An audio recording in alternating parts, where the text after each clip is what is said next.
Collective Awakening podcast. Sharing truth and knowledge in this time of conscious awakening. With Chris and Stephen.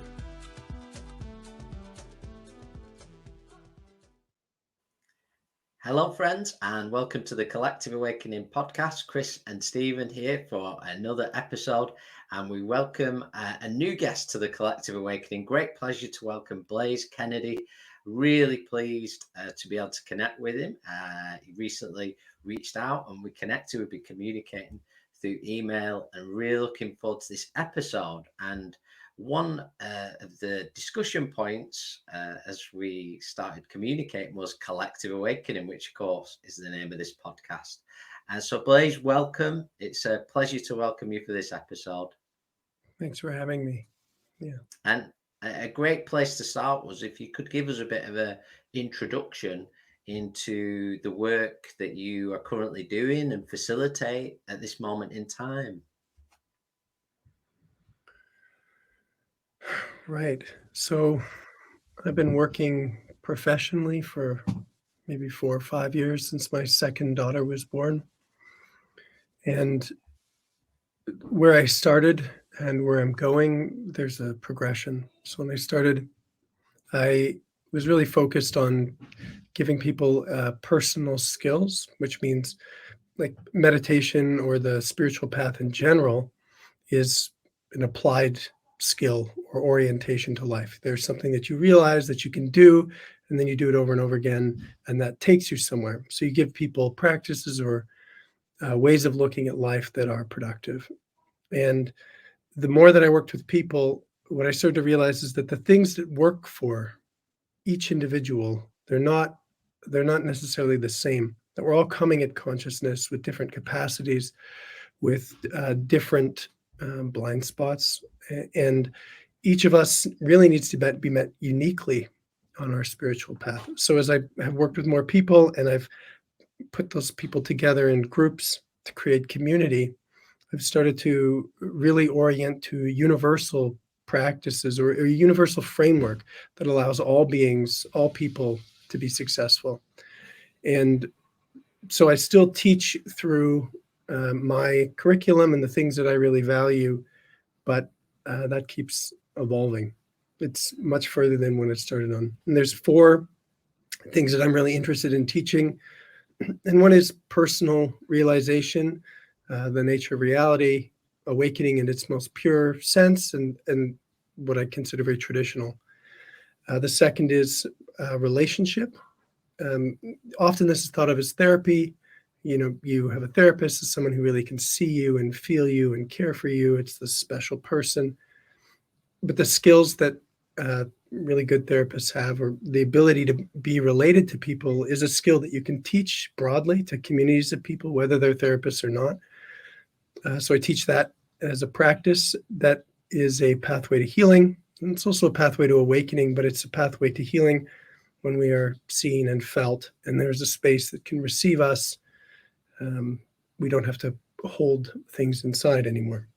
The third thing I'm really interested in is manifestation, which is that each person has a purpose and an offering, a gift to life, and that can be supported. If we can see people again as unique, as individuals, as gifts to life that won't be replicated anywhere, they are one of one, then we can start to hold them in that. And then as we can relate to that, we can figure out, well, what do I do with this unique self, these unique qualities that I have? How do I actually create a life that is an expression of that? And the fourth thing is collective consciousness, or what I like to call the global body, which is an orientation to the world as a whole, as a single organism, and the restitution, the integration of all human beings, of all beings on earth, and the earth itself, into one living field, which is my kind of ultimate life project. So all of these different skills and orientations I teach through different groups or courses, and they are like stacked skills. So you just keep adding pieces to your orientation as you go. Some people aren't really interested in manifestation or the global body, but they're really into self-inquiry or some other meditation-based technique, and that's great. But as you go, your range of interests matures and expands, and so I offer people an opportunity to start from wherever they are and expand into everything that I have to offer and that we're building as a community. And this is something that I've been doing with a very loyal and committed group of people, because I can't actually learn how to teach groups of people in all of these ways without actually working with groups of people. So, when I started, I thought, well, I'll be really good at this because I know a lot about consciousness, but it's very different actually to teach something. Teaching and caring for people and running an organization and this is something that I have to develop into. I'm continually developing into it. So you may hear me flip-flop between saying this is what I am doing in the world and this is what we are doing in the world, because I certainly don't do this by myself anymore. Yeah, sounds absolutely wonderful and certainly very diverse as well. And I'd like to just firstly, there's so many questions I could ask there, but I'd really like to zero in on, first of all, on the awakening process, because I feel that gets discussed by certainly many people we meet and across the world. In any way it's interpreted, the last 4 years, if not a little bit more, there's been many changes in the world, energetically, physically. And how would you describe that awakening process? Well, part of the reason I reached out or that I'm attracted is because you call this podcast the Collective Awakening Yeah, podcast. And this word collective, I hope that we can speak a lot to this today. Often, if you listen to spiritual teachers or you read about awakening, it's described as a personal or singular awakening, which means that I realize the nature of reality. I realize the singular self. I am the place that is perceiving oneness. And it's true that there is a personal orientation to awakening. And there's lots of very important offerings that I have for that. There's a second thing that is possible, which is not just that a individual wakes up or a individual has some profound transformation, but that the collective, the world wakes up. And these are slightly different. They're not the same.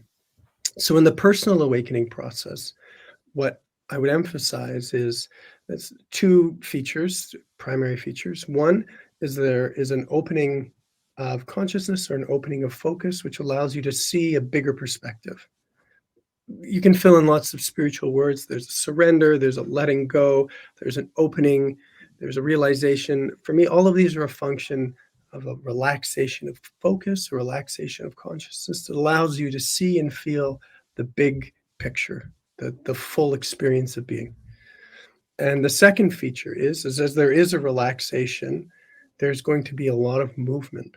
Like when you let go or you relax, everything that you hold in your body is going to move. So the past, you call it karma, you call it trauma.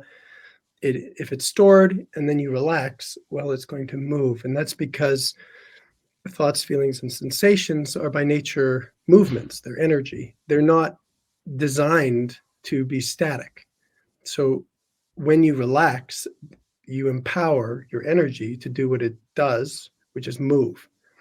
And so there's a couple different aspects in personal awakening. One is that you have a felt sense of a dissolution of the form of yourself, because as you relax and things move, the sense of being a separate physical object softens, and you go through various stages of feeling your body in different ways. There's many aspects to it. But the other is not just the dissolution of the separate self, but the life. There's a tremendous sensitivity to life, the fullness of experience, the access to tremendous subtlety or higher dimensions of consciousness, that the experience of being becomes profoundly rich and deep. So in personal awakening, what we teach is just primarily we teach how to relax. That's what I would say. If we boil it down to what is the one thing that all spiritual teachings have in common, is there is a relaxation into God, into an aspect of consciousness, into yourself, into whatever it is. There is a relaxing and letting go. And often for many people, for many beings, to have a personal awakening, that's really powerful and sufficient. People can awaken personally with just a sort of a personal orientation. But in a collective awakening, it's slightly different, because what's actually waking up, it's not the individual. A collective awakening is not just 8 billion people having a personal insight. It's the earth as a single, you could think of it like a nervous system, a field of energy, an interconnected web of life, uh, becoming highly energized and integrated, meaning starting to function as one. So what that means for the individual is not just that I see the truth of life, but that I become part of the web of life, which means I'm participating, which means that life is flowing through me as a part of a singular organism. And my job and my goal is to help these two realities make sense. A collective awakening doesn't mean at all that you have to sacrifice your personal awakening in any way. In fact, it's the opposite, that when you create coherent fields, when you create groups of people that are really in connection, it's like a trampoline for your personal spiritual ambitions. It's much easier to relax, to open, to see the truth of life, to allow life to move when we are in connection.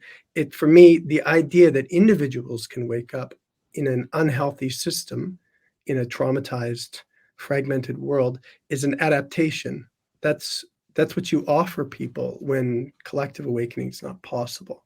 So for a long time, we have offered people, you can wake up, you can transcend this reality, because I don't think we've really had the capacity to offer something different, which is that we all can wake up.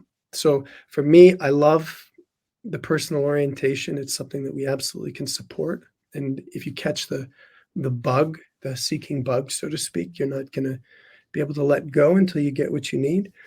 But for me, it's always helping people to see that the more we are well, the easier it's going to be for you.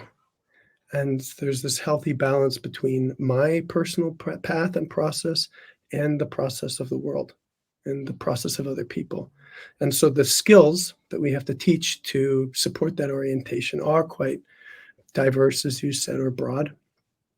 And some people that I work with dig in and love everything that I do. Some people just take a little bit, and that's all great. But ultimately, what I feel called to do is to create, to contribute to this collective field. I'm much more personally, I'm tied to the path of the earth. I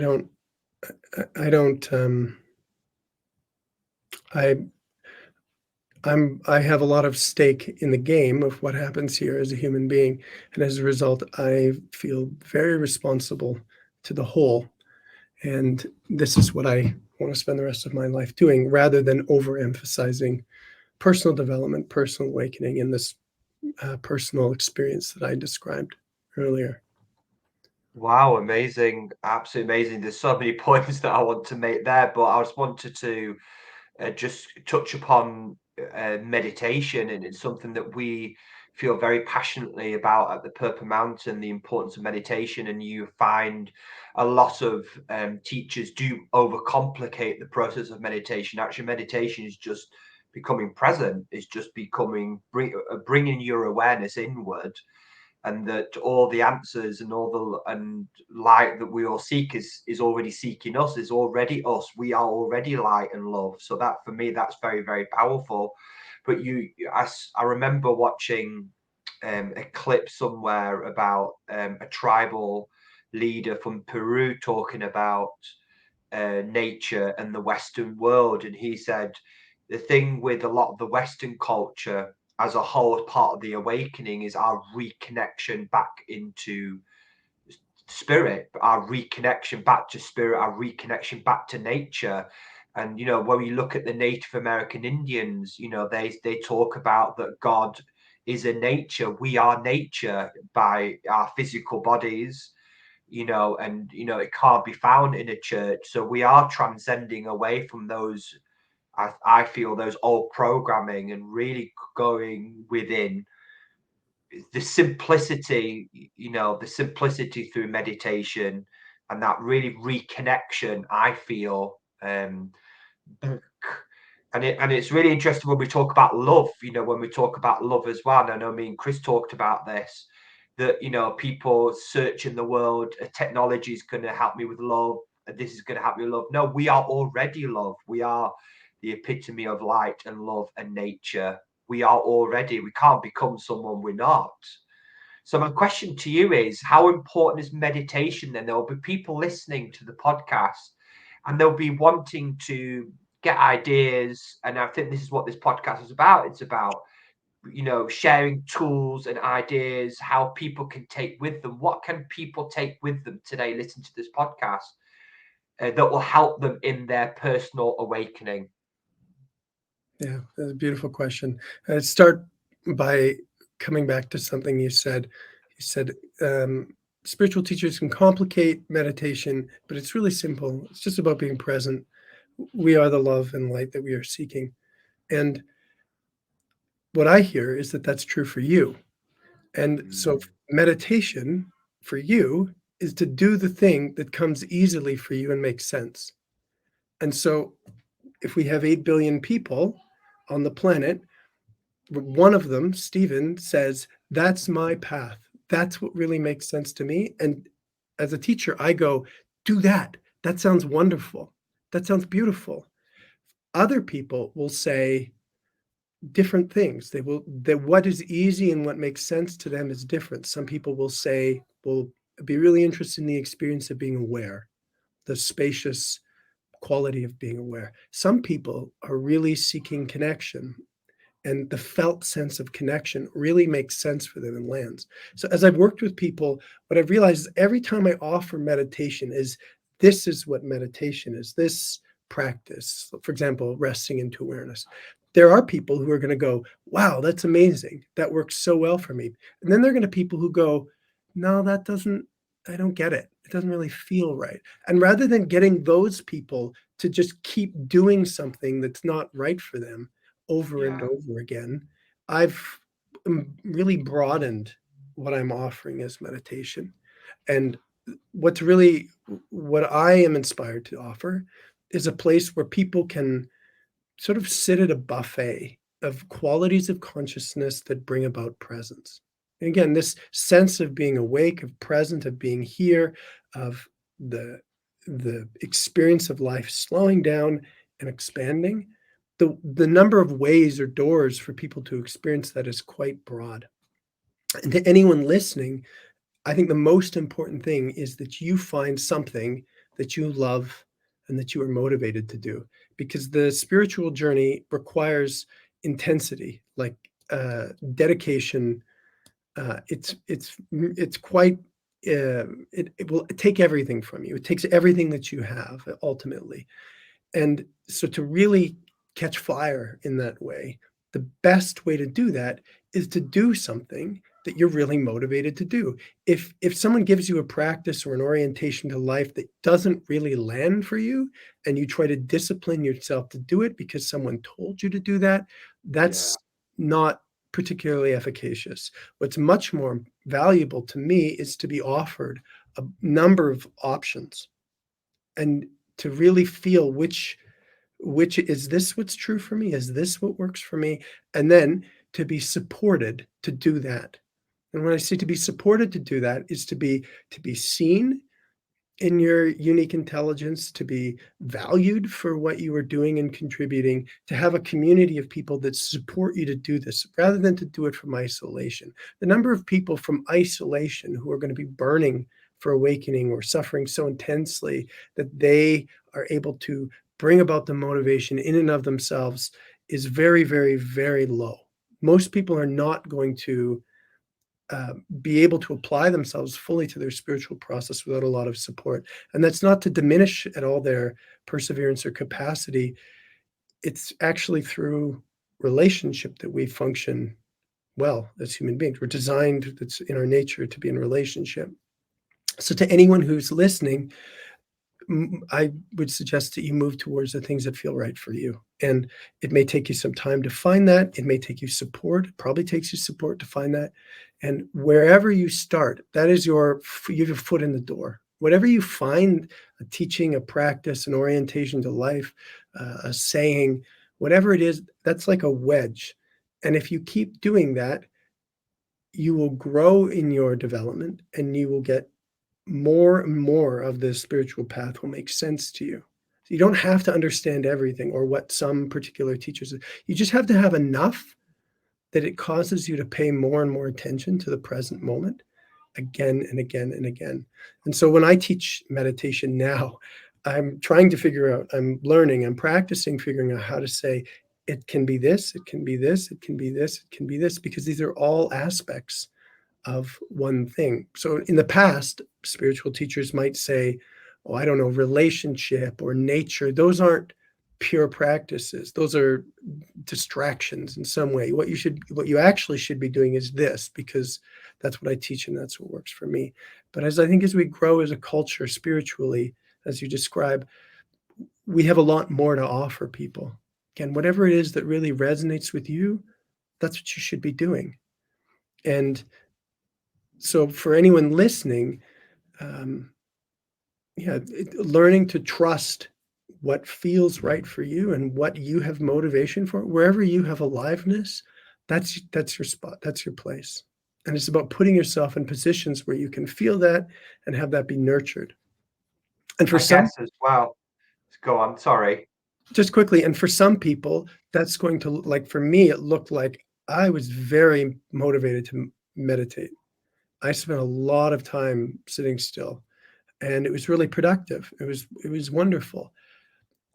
And as I grew in that, I learned to bring that same level of discipline and intensity into all these other spheres of my life. And so if meditation isn't really a motivation for you right now, that's okay. Just find what is and watch yourself grow in your capacity to be present. And maybe one day meditation becomes the most amazing thing for you. Things change when you put yourself in positions to feel what you really care about and to be seen and supported in that. Amazing. Just listening to you there, it helps me to remember the things that I've forgotten. So it's amazing. But you'll have people, and we've met a lot of people, and I think we've all gone through this in our own way, procrastination, that sometimes we start off with such passion and desire and love for our awakening and meditation. But what you're saying there, Blaise, is that if you are really have trust and you're in that passion, that you're not going to procrastinate. But what about people that sort of have you met people that sort of start off really well? Right, I've done 2 months of meditation and then they fall off the wagon. Why do you think that happens? Why do you think we fall off our spiritual? And I don't like to, I've changed my perception on the word discipline as well, and I call it more of a devotion. Mm-hmm. I think discipline, again, my perception, everybody's perception is different. I think, with my devotional practices, I really have to motivate myself, because I think, oh, well, I'm going to give it a miss this week, or give it a miss. So why do you think that happens, and how can we curb that procrastination? Yeah. Well, I think I would start my answer by saying that we spend a lot of time thinking about the process of awakening as it's some beautiful thing that can happen to us. And that's really true. And it is. But we don't spend as much time in spiritual circles. I think we don't spend as much time thinking about or recognizing why we have to wake up in the first place. So there's this remembering, what is the process of forgetting? Why does that happen? Like, why as human beings do we not know or not do what's in our best interest? Or why don't we live to our potential? And I think universally, the answers to that question are hidden to us. And the reason is because of the nature of trauma. I would describe a fundamental condition of human beings on this planet is traumatized. And a simpler way to describe trauma is just trauma is what happens when we are overwhelmed. So a fundamental condition of being a human being is that it's overwhelming to be here. And so what we do when we're overwhelmed is we contract around whatever is overwhelming us, we freeze it, and we become unconscious. So through the course of our lives, whether you live an ordinary life or whether you have a particularly difficult life, it is inevitable that the experience of being here is going to be overwhelming. And the way that we deal with this is we contract around these experiences, they freeze and stop moving, we become numb to them, and now we are more disconnected from ourselves. And so when people are lacking motivation, I don't see this as being a quality of them. It's not like Stephen is lacking motivation. My question becomes, what happened? So when you start to talk to people about their motivation and their discipline or their self-image, the way they see themselves, like I'm a good aspirant or I'm not a good aspirant, what you will start to notice is the way that they hold themselves. So as we talk about our experience and then we feel our experience, we'll start to realize I'm actually holding myself. We have all kinds of amazing ways to manage the life that we've lived, the trauma that we've experienced. And for many people, I think pretty much universally, what is natural and innate to us in terms of our purpose and motivation has been distorted by the overwhelming nature of life. And so helping people to find that juice, in part, is helping people to recognize all the ways in which they've had to shut down around it.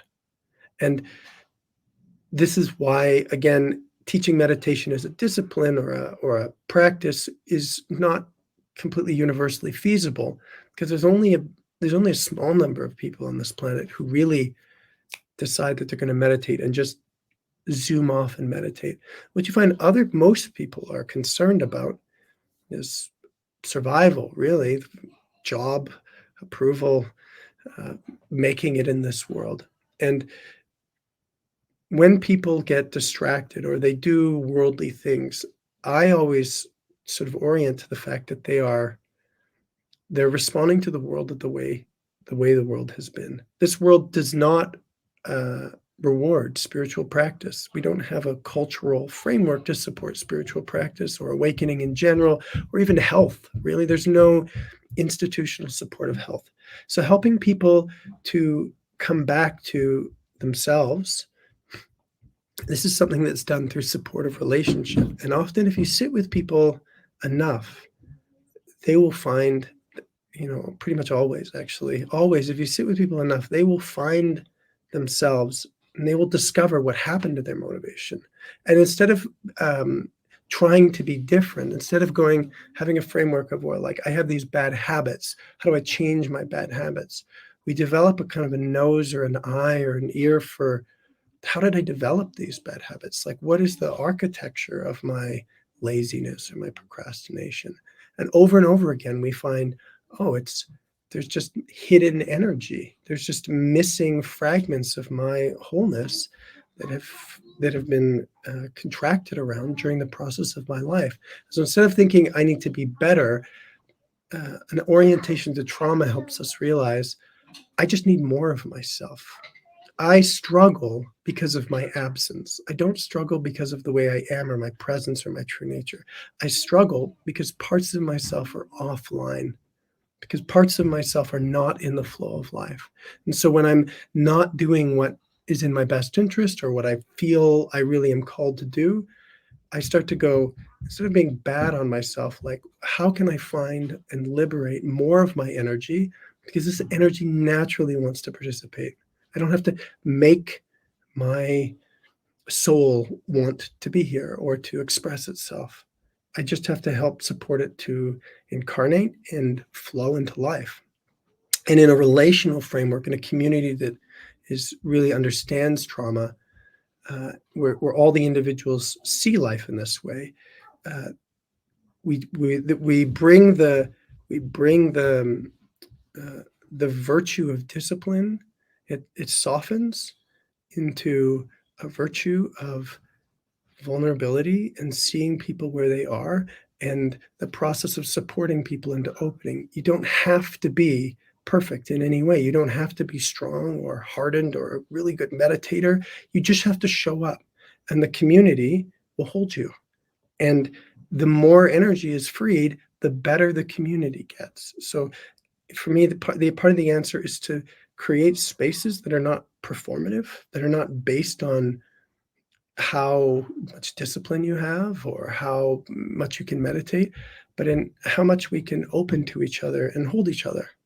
And in this environment that's more, I would say, love and care based and nurturing, people achieve all kinds of wonderful things that they couldn't previously do, because we're designed to support each other, to live our highest potential.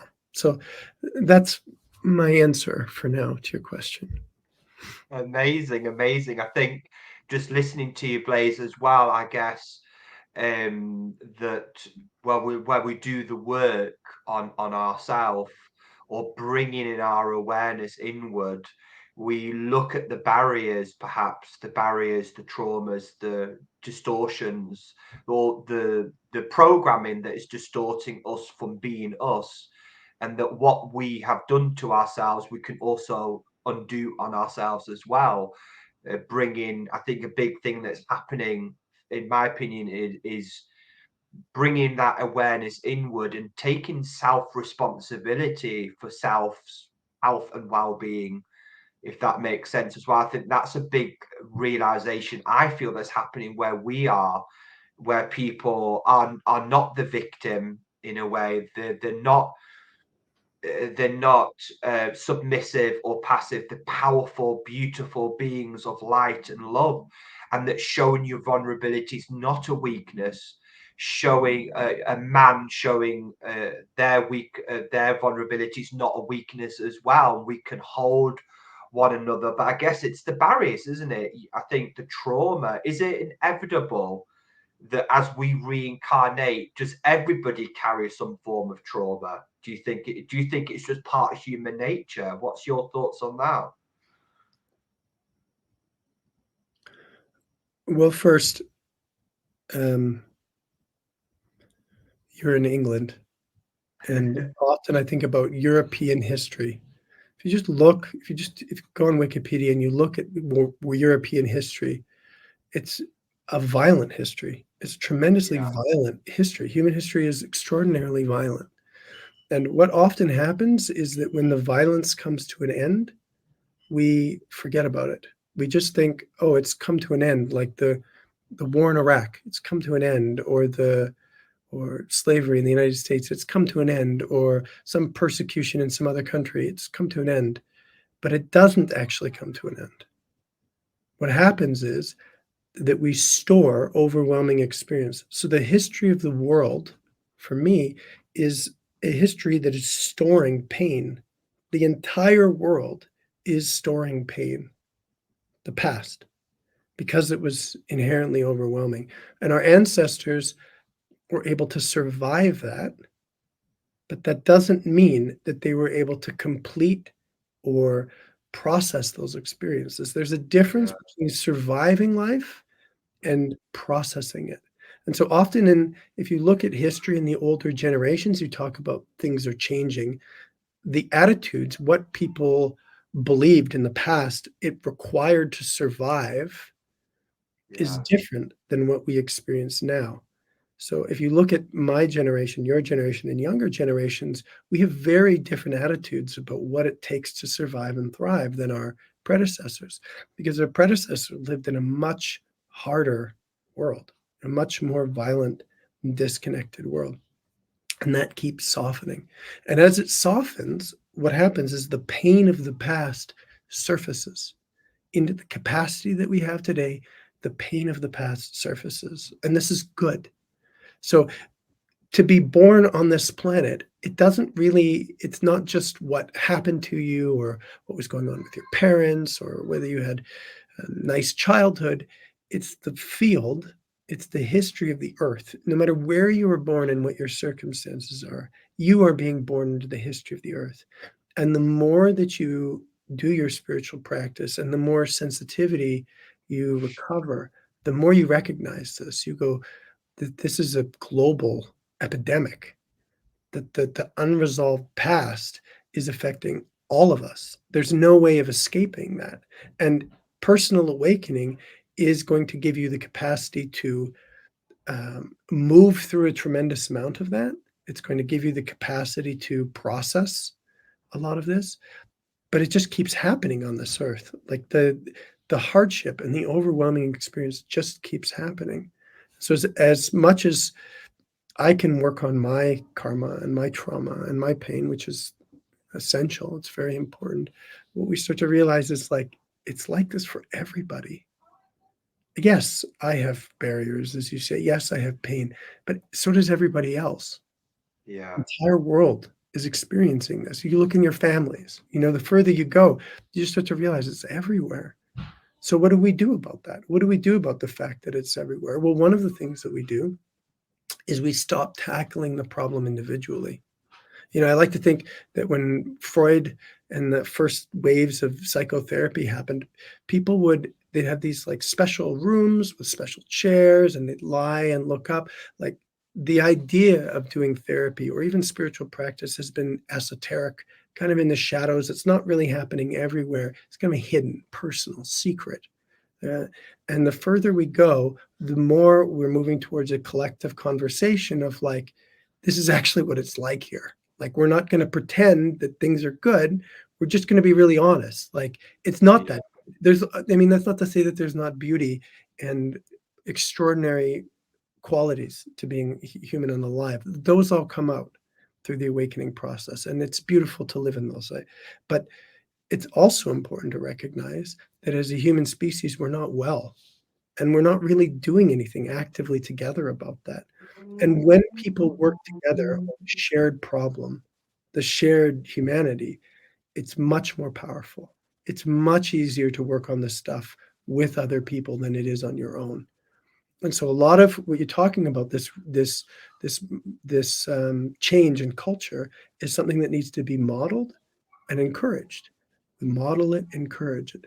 And then people try it and they find out that it works and it's a huge relief. And then they can go from there. So the number of people that I work with who, like, for the first time, you watch them learn about this, the first time, and then you ask them after an hour of processing difficult feelings, you say, how do you feel now? And they say, what a tremendous relief.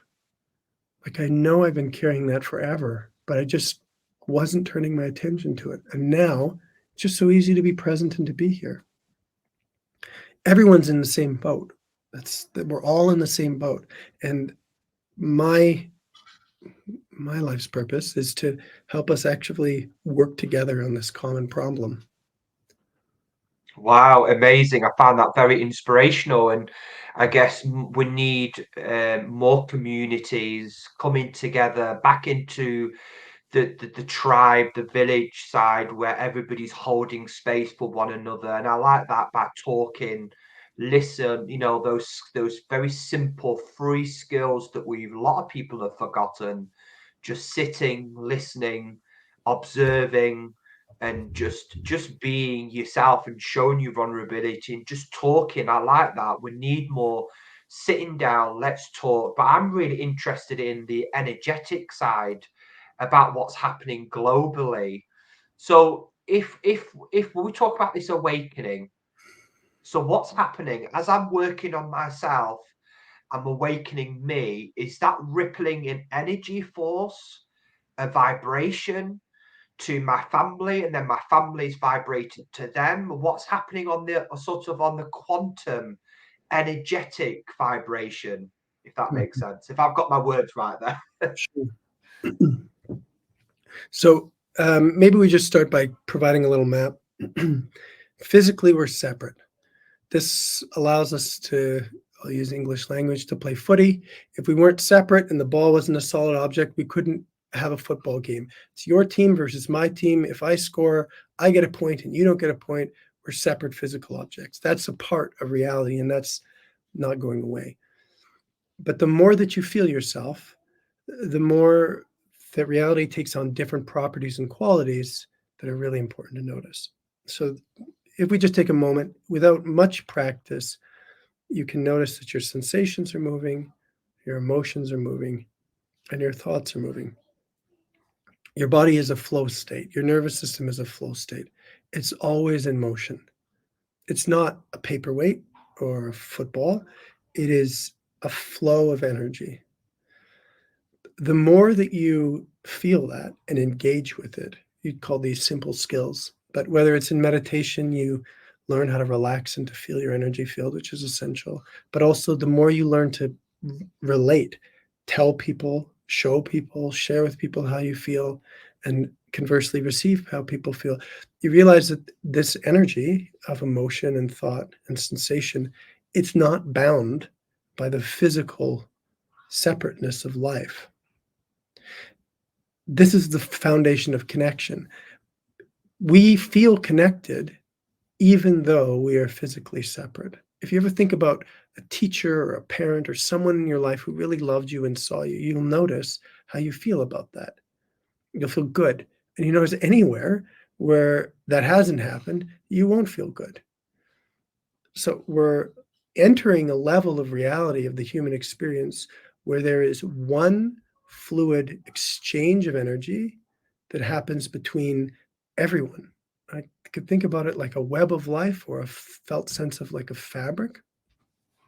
And trauma means that this fabric has been ripped or torn, that there is a felt sense, there's a lack of flow between you and me, between, I don't know, any group of people, between in any relationship that stops exchanging this energy creates disconnection. And so this is why we feel separate from other people. This is why we carry pain, we hold it separately.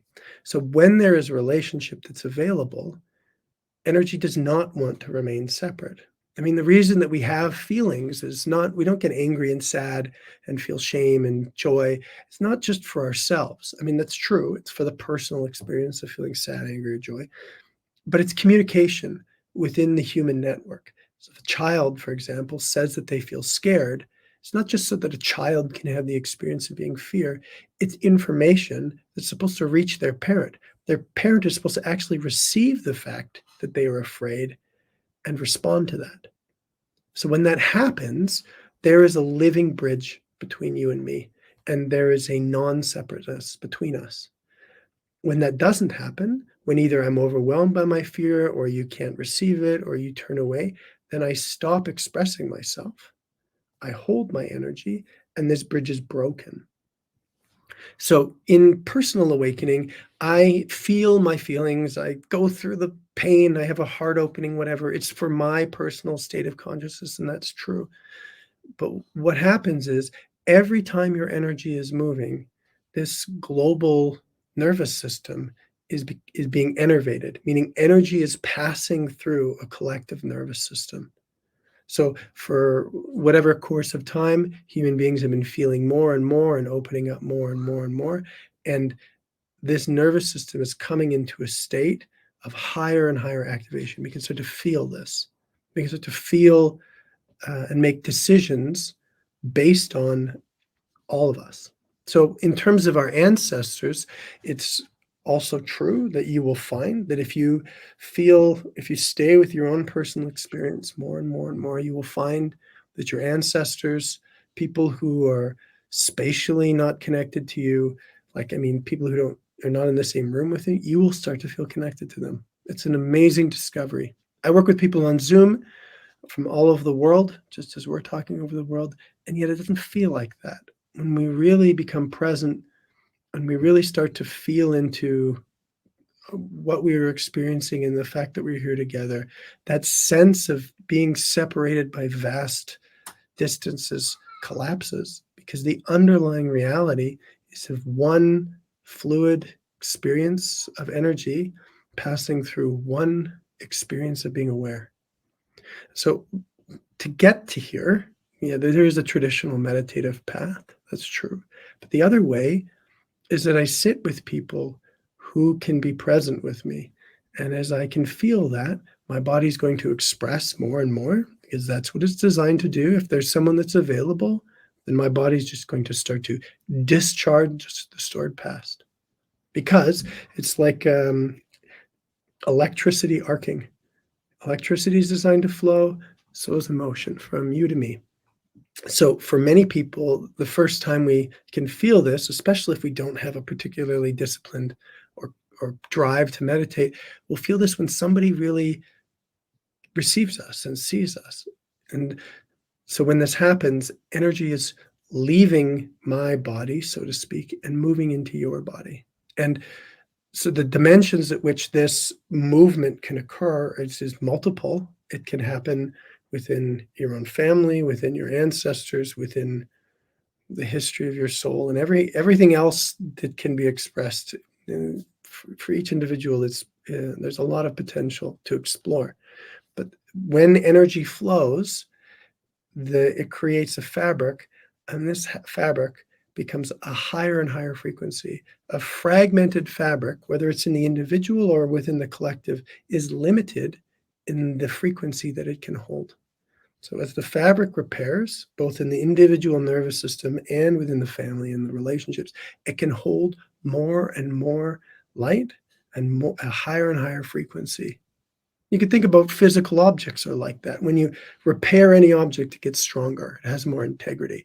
Even eggshell, it's a tremendous amount of integrity. If you start poking holes in it, it just radically loses its potential to hold itself. So similarly, this fabric of life, the sense of us, again, this can be personal within the personal nervous system, but whether it's in the personal or collective field, the more there's integrity, the more that life is woven together, the more capacity there is.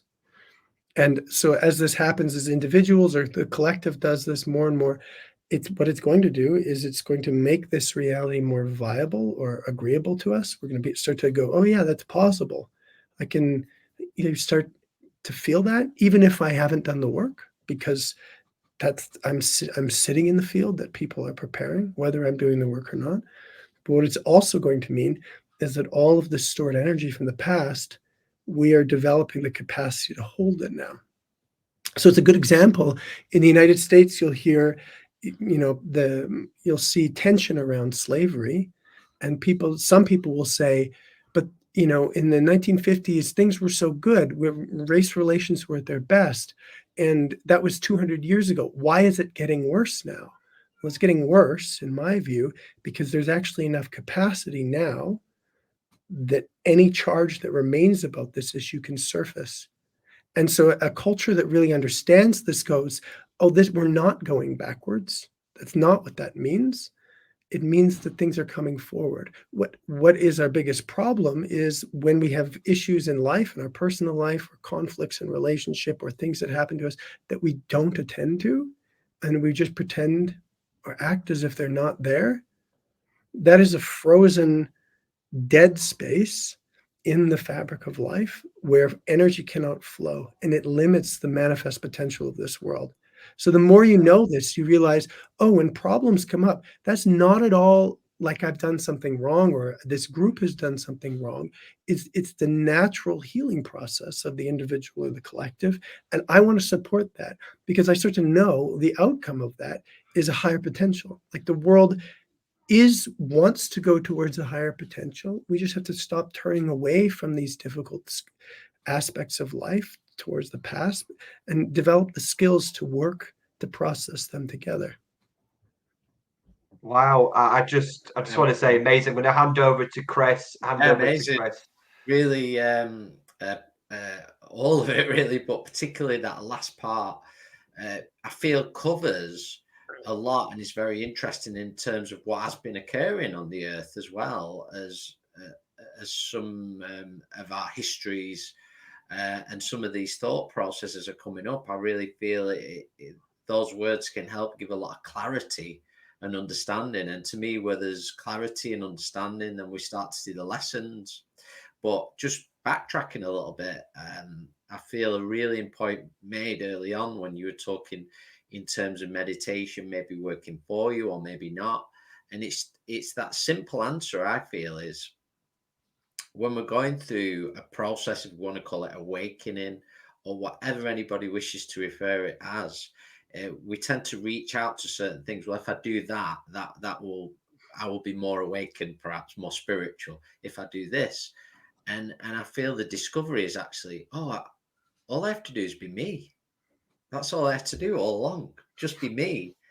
And I feel that's the greatest contribution, as has been spoke about, to the collective awakening, the collective conscious, to be you. And I actually talked about this in some of our previous podcasts, and it came to me really strong the last month or so that we're not actually here to change ourselves, I don't feel. We're here to remember and refine. Why, if you're changing your essence, you're changing who you are. You're not going to be happy with that, and you're not going to be doing what you're supposed to be doing. But my question is, as we experience this collective awakening, is this collective awakening in response to the earth as it changes and shifts its energy as well? Are we responding to that in this time, almost as necessity, feeling that within our beings? Are we responding to that energy as the earth shifts its energy as well? Okay, well, I'll get to the question, but if I do your sort of pre-reflection about being yourself, and what I would celebrate this as this comes to you and it's like clear and obvious and brings a smile to your face. It wasn't always like that. So when we look at spiritual practice, if we take awareness-based practices, like 30 or 40 years ago, and I know you call them old timers, who used to go to retreats that were teaching about awareness. And this is shifting our focus to the experience of being aware. They would say like 1 in 100 of you is going to get this, something like that. They would really discourage it. They would say this is for only people who are really serious, because very few people were making this realization. And today, 40, whatever, however many years later, in 2024, I talk to people who have no history of spiritual practice, and I say, what does awareness feel like for you? And they have super duper easy access to it. The field has softened so much that things that used to require a tremendous amount of discipline to realize are becoming more and more available. So when you say, oh, just be yourself, well, that's easy for us to say now, but it wasn't always like that. That softness that we enjoy, like people have been softening that up for a long time. And this is our gift. The fact that it's that easy, I attribute to all the people that have worked to soften the field before me. And if we keep doing it, it's going to get to the point where awakening and human life are not two separate things. This is my great joy, is that that in my lifetime, I will get to see the progression from I have a spiritual life to I have life. We close the gap between a spiritual life and life. A spiritual life is where I have to do these particular things to have some insight. And a human life is just by virtue of being true to myself. That is the path to my enlightenment. And that's happening. That's absolutely happening and will progressively happen more. And I expect the generations after us to have a much easier time with many of the concepts that spiritual seekers have struggled with. And it's a great joy that that's happening. So we say, is it a response also to the earth? And a lot of it, I would say, I don't know. I've heard people speak really broadly about the Earth's journey, and I don't know as a being, as a planet. I don't know enough about the Earth's journey to say. What I would say that I do know is that we have the opportunity now to create a global civilization. That has not previously been possible. So you have this story of the earth, there are all these separate groups. This is remembered This is the remembered history of the earth. All these separate groups in all these different places with all these different cultures. And through globalization and this process, which has not been nice or pretty in any way, we are beginning to have a global civilization and the emergence of a global culture, which means that people in China and people in Denmark and people in India can actually be in relationship with each other. They can share, acknowledge the same system of laws and rules. And so this process of technology and globalization has allowed for the world to be held as a single object. And what that means is that the potential for this unified experience to have a felt sense of the global body is emerging. It's emerging in part because of technological changes, but it's also emerging because I believe this is innate. I believe a unified human experience is innate and natural. And our ancestors have softened the world enough over the past however long that this becomes more and more a potential. The world is getting very slowly but surely less violent, less difficult. And in the softness and the transparency that's created, there is a maturity that is occurring. Now, the Earth's role in this as a being, the Earth's karma and path, I personally can't add much to that. I just can, this is how much I know and experience. Yeah, absolutely. And absolutely, again, another fascinating answer there that's really expanded on what we were talking about. And I feel that's so important when we talk about just be you, and it is a journey to get there. I completely understand and appreciate those that come before us and those we connect with. How I like the way you put that. They soften it, so we soften it each time till we almost have that gentle breakthrough. And I like this point is what I'd want to move on to is the importance of the connection with one another. And you've spoken about that a lot already during our talk here.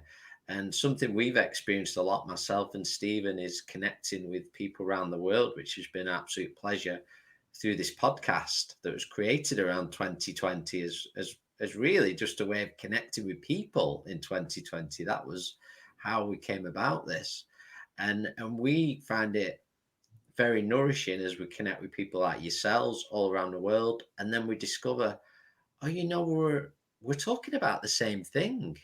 We might be using different words or different ways, or we're doing our certain work, but we're talking about the same thing. And I love the way you talked about the spiritual path, and because so often it's separated. And I feel it is coming in. I hear it a lot, and I've probably said it years ago. I could probably pick myself up on the same thing where we say, oh, I started my spiritual path when I was 22, for example. And it's saying, no, you really started it when you were born, if not before. It started from that moment and whatever's happened along that way. So my question would be, without losing track here, it's so easy, so many wonderful subjects, is I want to talk about the importance of connecting with one another and connecting with those that resonate with us, that resonate at the same frequency as well. Yeah, so I too, just to add to what you said, when I had my first experience of awakening, it felt like my life just started. It was just such a radical departure from what came before that it absolutely felt like a beginning. But the further and further I go, I now remember the life that I had before that, and I can feel it now and relate to it in those spiritual terms and in relational terms. Yeah. Like the more that I feel myself, the more that I awaken, the more I can recognize the entire history of my life as a spiritual and relational experience. So just what trauma did to me is I forgot the impact that relationship had on me. I had no context for the challenges that I had, for my strengths and weaknesses.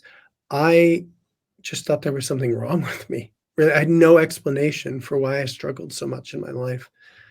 And when I started to feel more, it was both a tremendous surprise and the most obvious thing in the world that my experience of being in relationship through my development process had a huge impact on what was possible for me. It just became like the most obvious thing, like, oh, of course. How did I not recognize that? Just as an example, when I was 12 years old, my father died. And if you'd asked me when I was 15 or 16, I would have told you, oh yeah, I got over that. And then when I was later and I started to look at it, I was like, I did not at all get over that. What I did is I just shut down to the experience of being related to people. And then my understanding of my problems and my strengths were disconnected from what life was actually like for me, what it felt like for me, what relationship felt like for me. And so I think often on the spiritual path, one of the reasons that traditionally the personal path has been so made so much sense to people is because in our world, people are not they don't feel, I do not believe they feel their connection very strongly. And the personal path allows me as a separate individual to obtain and to achieve on my own. And that's very empowering. It's very true and beautiful. It's very empowering. Being dependent or interrelated to other people, that's a challenge. It's a real challenge to open to the fact that we are all interrelated, that all our experiences shape and affect each other. So for me, the orientation to relationship, you're right, I talk about it a lot. The more that I recognize it, the more that I feel it, the more value I give to it. Because at first I thought, oh, well, my awakening is really based on my ability to do this practice and my ability to open and my ability to let go of what I have to. But the further I go, I can see that the whole process of opening, what am I opening into? Yes, I'm opening into my personal consciousness, but I'm opening into participation in reality. I'm opening into relationship. This is my heart opens. Yes, it's a personal experience of my heart opening, but this heart is built and created to be in a network, to be part of a kind of an internet of love and care. And I can't separate out my interdependence from my own personal well-being. So the further I go, the more that I recognize this. And conversely, when people seek to have breakthroughs, when people want to awaken, what they often don't know about is how powerful it is to be in an interconnected field. I have one friend in particular. She and I, we were I ran a retreat last year, and just the joy that it brought me to have her see how efficacious it is to be in a community. She's a seeker. She's very devoted and powerful. And then to bring her into a space where there is a tremendous amount of connection and to see how much it empowered her, rather than relationship being some sort of, and this isn't necessarily her history, but a difficult, limiting, challenging environment. I'd be better off to go alone. We keep realizing as a community, our community, wow, it's way easier to do me, to be me in a field of people, because those are not separate. The openness of me it's a function of relationship. It's a function of the fabric of life. And when you experience that, as I experienced that, I start to realize how much potential there is. Well, what if the whole world was in relationship? What would that actually feel like? What impact would that have on me? And so for my own well-being, and for the well-being of everyone I care for, progressively, I just realized tending to the fabric, to the web of life that is all of us, is a way for mutual well-being, well beyond anything I could ever do for myself. The potential of an interconnected global world is so profound, it surpasses anything I could do as an individual. And the metaphor I like to use is the difference between having a personal computer that is disconnected from the internet and a personal computer that's connected to the internet. So before there was the internet, I could put a floppy disk in and I could run some programs. The internet is a mutual space that we all share and benefit from, that has many, many multiple squared to the power of 100 what it means and the value of having a computer. So similarly, if we just substitute an individual for a computer instead of this machine, we just think my body, my energy, my vitality, my felt sense. If I could plug into a network that was all of our vitality, I would have access to this whole network in the same way that I have access to the internet. And so to experience this, to be in environments where that's true, opens doors for people. So this is really what I want to spend the rest of my life doing, is demonstrating this to people, to spiritual seekers, but also not to just, I don't know what you call them, just people, to go, look what is possible, like when we actually feel connection. So part of it is, yes, we need to do the work. Yes, there's trauma. Yes, there's pain. There's whatever. We need to fix a problem, so to speak. But also, like, we're sitting on a tremendous amount of potential that we're not using it yet. And to do it, here's what we need to do. We need to be able to be in ourselves. We need to be able to express ourselves. We need to be able to receive what other people are saying and feeling. Those are the basics. And it's really not that sophisticated. If we can do those skills, then our state of consciousness and the state of consciousness of all beings becomes vastly improved. And so you think, well, maybe people already have those skills, talking and listening and feeling. But the most important thing is that I learn to align, like, what I say and what I feel, like what is true for me at all levels of my being, need to actually be in alignment. And I notice in my world, what I talk about with people, yeah, I talk and I listen about the weather or about what's going on in the world, but we're not at a place culturally yet where we actually just authentically relate to each other. That's just not happening. You can watch any political debate, and you get a pretty stark example of the absence of that in our world. You think, well, clearly that's what's best, but at the highest levels of institutional organization, no one is doing that. So as a global civilization, we are not doing that. We don't train it. We don't train it in children. We don't train it in adults. There are these small communities or pockets of people, whether you're trying to learn authentic relating or nonviolent communication, or you're in therapy, or whatever you're practicing your practice. People are trying to learn how to actually relate to each other. And if that improves, like the earth, the potential for the earth, the nonviolent potential for the earth is extraordinary.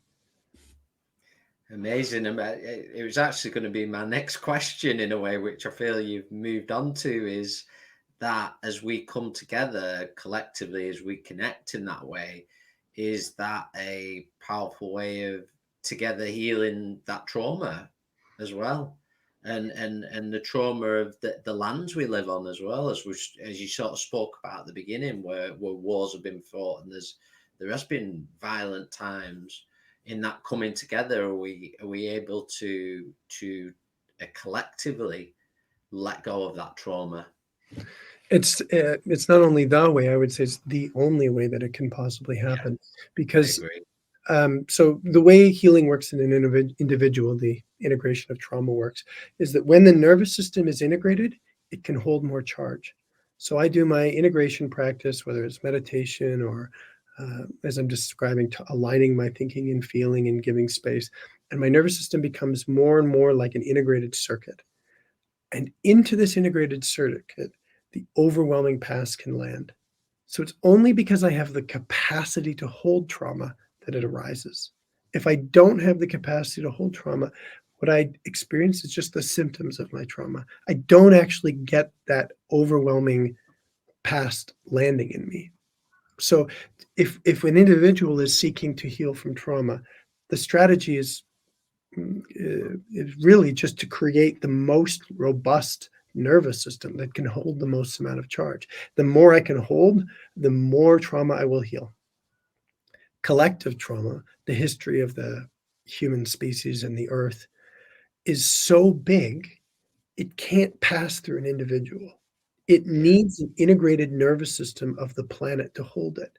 And you can see in the world, when there's conflict, pick any spot, you will see places in which we're fighting over the past, and there's a fragmentation between cultures, and they cannot hold the same past together. And as a result, you do not have healing, cultural healing. You have a repetition of the violence and re-traumatization. So if you take any group of people who are in conflict with each other, if they can learn to hear each other and they can learn to create a felt sense bridge, you will create a larger space of holding, a larger field of nervous system. And it's in that environment that trauma can arise. So when this is my understanding of conflict within relationships, within family, everything is always looking for the capacity to be processed. And if we can't provide that capacity, we break down into separation and there is conflict. And so the only way the earth is going to get well is if the conflict that in the pain that the humanity, the life that we all are sharing, if the capacity is built for the entire earth's experience to present itself, and then we can have a shared reality. I often think Ronald Reagan had that speech, you probably heard it, famous speech about what if we all had a common enemy. If aliens were real, then we could all have a common enemy and human beings could be united. That's a famous speech that he made in the 80s. I always think, like, if human beings already do have a common enemy, so to speak, it's the trauma and violence of this planet. And to have people come together in that is a capacity issue. It's an issue of human capacity. If we can create the capacity, as we create that capacity, what I would expect is the world culture to start to reorient itself towards the truth. And you see that happening in places. Like, you will see that the healthier culture gets, I described this earlier, the past will start to surface and people will be more honest about what's actually happened. In Canada, that may be what's happened with Indigenous people in the residential school system. 50 years ago, there wasn't much ability for that to be held. And today, progressively, it just gets worse and worse. Like, the more we hold it, just the uglier and more painful it gets. And this is good. This is not bad. This is because our culture is ready to face it. So I'm looking at this as something that happens in families. Families become ready to face their reality, in relationships, in cultures and spiritual communities, in our relationship with our governance and the way that we treat each other, in all life systems and organizations. This is just going to surface. And this is the way. We don't just move forward. You have to take the past with you, and you either take a stored past or you take a processed past with you.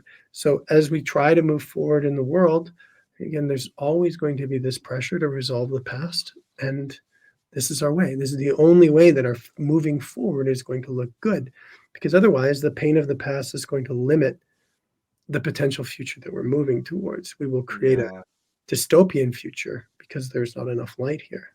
So this is the human future that I see and that I'm working towards. We've got to trust, don't we? We've got to trust that everything that's happening is happening for a reason, and that everything is unfolding like a flower. And I feel as well, and it's something that I've had long conversations with Chris about. Look at the United Kingdom in England, where we come from, and I don't know how the rest of the world perceive us, but we are living in a country that is gone through a lot of changes, and a lot of people see it as negative, and we see it as it's happening for a reason, and that the light is part of our what I call spiritual work. I'm not saying that in an egotistical way. Is the light is needed where the trauma is. The light's not needed where the light already is. The light is needed. I don't even like using the word dark, or more where the pain and the trauma, if that's ancestral, if that's a cultural trauma, that needs to be processed. That needs to be talked about honestly, openly, and authentically, not just as an individual, but as a nation, as a people coming together and say, this has happened. Let's work through it. Let's heal it. But one thing that came to my mind, Blaise, is that when I reflected on my life, And when I really started my spiritual awakening, I really looked at my upbringing, my trauma, as not as a negative, but rather than an initiation into my healing work, into my healing life, because every experience that I've gone through enables me, in your words, that I'm able to hold that energy for others to come and to heal themselves, and coming from a place of compassion and empathy and understanding, which is very difficult to find in the world, that clarity, that understanding, that compassion, that kindness. So everything that we go through is initiation, I guess, isn't it, into that awakening. So I just wondered what your thoughts on that was. Well, first, again, when you speak, Stephen, your insight and your knowledge of that is really personal to you. And I just really appreciate that that's what it's like for you. And I, as I sit with you, I just enjoy hearing the capacity that you have. And this is something that can be seen and supported. Like when you say you know these things, I just really enjoy hearing that you know them. For other people, their process, for all of us, our process of like, why is this happening to me? Like, why can't I just have a good life? Why do I have to undertake pain and suffering? We are all in our own way confronting that. And the best story of that is, and for me, is the Buddha. The story of the Buddha is a story of coming to avoid it, fight with it, and eventually turn towards it and embrace it. And this is the path that we can all be supported to do, whether we do this as individual seekers or collectively. It's really okay to avoid it. It's really okay to fight it. And also, it's really wonderful when we embrace it. It's all of these things are natural. Because trauma is inherently overwhelming, because suffering and pain is inherently overwhelming, we're not, when you can't tolerate it, there's no reason to embrace something that you can't tolerate. You should be in resistance to something that's overwhelming. That's a natural response. So in each of us, the development of capacity to turn towards this, it can come from our, you could call it our soul history and a knowing that we come with. And it can also come because there are people that love and care for us anyways, or we hear someone talk. But whatever it takes to start that shift from avoiding life to actually being with things the way they are, that's wonderful.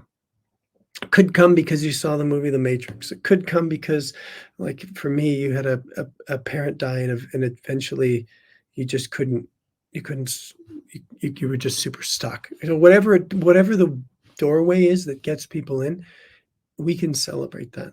Like it's a celebration of life to have this maturity and this recognition of this is actually what it's like here. This is the actual lived experience, not what we talk about what life is like, but what we actually all feel.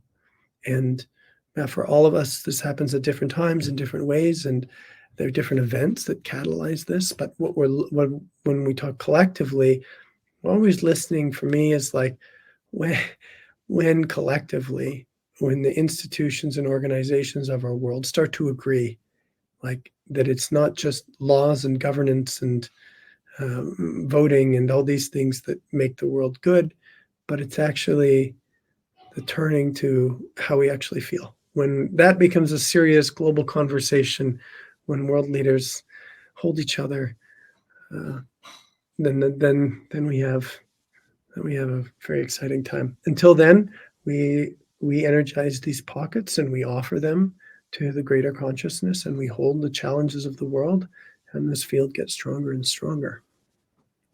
Yeah, and it's just as you were speaking there on an individual level, I feel everybody's got a story when we start hearing and listen to one another, and there is a lot that separates us in this world or appears to, age, race, whatever you want to call it, and really those barriers can be torn down when we start listening to each other and we say, oh, you know your story, I can relate to that, maybe not in the exact way, but I can really relate. And actually, as you're speaking, it's teaching me something.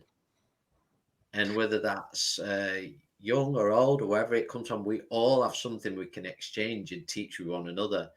Many describe it as connecting dots, and I love that because I feel that's where it is. You connect with one point, and then that connects to another, to another, to another, and then it's boundless till we get right around the world. It really is. And yeah, and it's beautiful. So you asked the question, like, what is the impact of connection or something like that? And so for you personally, what you're describing is like, this is how you come to know the diversity of your world. And this is how you come to open up to the fullness of life, is to expressing yourself, to feeling all parts of yourself and receiving the parts of other people. And it's beautiful for the individual. I can see the light in your face as you talk about it. But it's also service to the collective. So if we go back to the metaphor of a computer, the internet is allowing us, we don't have to store information anymore on the computer. It's all stored in the cloud. There is one cloud that's going to hold all our data. Right? And people can feel whatever they want about the technological implications of that. But in consciousness, it's going to be the same. It means I don't have to have any secret or hidden parts, and nor does anyone else. The field of energy that is the global body is going to hold the expressed reality of all beings. Nothing has to be stored, because there is the capacity for all things to be held by one body, by one field. So as we move forward, this thing that gives you delight, this is the mechanism through which the whole planet will integrate into one field. All personal qualities, all cultural experiences, the history of all beings in all the world stored as one integrated field, a whole. And as that happens, we don't feel separate. It's the potential to create a world where no one feels separate, because everyone's information, everyone's feelings, everyone's thoughts, everyone's life experience, the history of everyone's existence is public. And that may sound public, like maybe I'm exposed or out there, but it's progressive. You start with the amount that you feel safe to express, and as the capacity to hold you grows, you start to go, I am better served if everything about me is in the field around me, rather than I'm holding it back from life. Like my health is everything about me is online, is part of life. And I realize your health is everything about you being online. And when all of this can be integrated, we have a mutual world where everyone gets what they need, and where the world is actually an expression of all of our experience, wisdom, and potential. So the thing that you love and gives you joy, I see that as like the primary mechanism of how the world is going to become unified. That's how we're going to get there. Yeah, absolutely wonderful and so profound. Yeah, we'd just like to thank you so much, Blaise, for joining us for this episode. It's been, I feel, in some ways, I feel we've only just scratched the surface. So we'd love to, somewhere down the line, do another episode with you. We really would like that, because I could really listen to more, and I'm sure many of our listeners feel the same. We truly hope those that have connected and listened in here, that you found, if not parts, if not all of it, nourishing. I certainly have enjoyed every part of listening to some of your answers there, and they've actually given me a little bit of a new insight on some of my thoughts as well, which is good. I like that. I think it's good for our belief systems, and this is another part of connecting with people, because some of our belief systems can be, we use the word challenge, but not in a battling way, and then good can come of it, because we start to, we perceive something in a different way. It breaks us out. So another part of the connecting together. But what I want to ask you, Blaise, just before we finish, is if anybody wishes to connect with you, I know you already have you have a YouTube channel, which we'll post all the links wherever anybody's listening or watching to us. But if anybody wishes to connect with you and for more information about some of the offerings you have, where can they do that? On my website, blaisekennedy.com, I can send you to a link, and people can contact me directly. You can send me an email, or you can sign up for a free time just to talk to me and talk about your process and see if what I'm doing is in alignment with you. I welcome, as all people, I would love to work with you. I love what I do, and can't have a collective awakening without participation. So if there's a place where what you want and what I have to offer are in alignment, that's a thrill for me. So I do welcome people to reach out. In terms of my YouTube content, I also very much seek to make content that's its own skill. It's different than teaching or sitting with people. You have to have all these kind of jazzy things and to do, and I'm kind of learning about them. So please also follow my content. But my dream is to work with people. It's the thing, seeing and feeling people and relating to them and offering. That's the thing that gives me the most joy in my life. And I want to do as much of that as I possibly can. So if it does resonate, please reach out and or watch my content. That'd be great too. Absolutely wonderful and very inspiring as well. And to anybody listening out there, come and participate, be part of it, be part of the conscious awakening, collective awakening in any way that feels right for you, in any way that lights that inner flame, that passion inside of those things you love.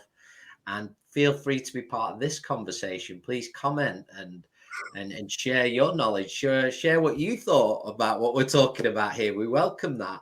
And so thank you so much, Blaise. It's been a pleasure. Thank you for sharing your time with us. It's been absolutely wonderful. We want to thank everybody who's listening as well. And we just want to send lots of love until we speak again. We look forward to our next episode that we're going to offer to you. Yeah, I feel the same. Thank you. Thank you.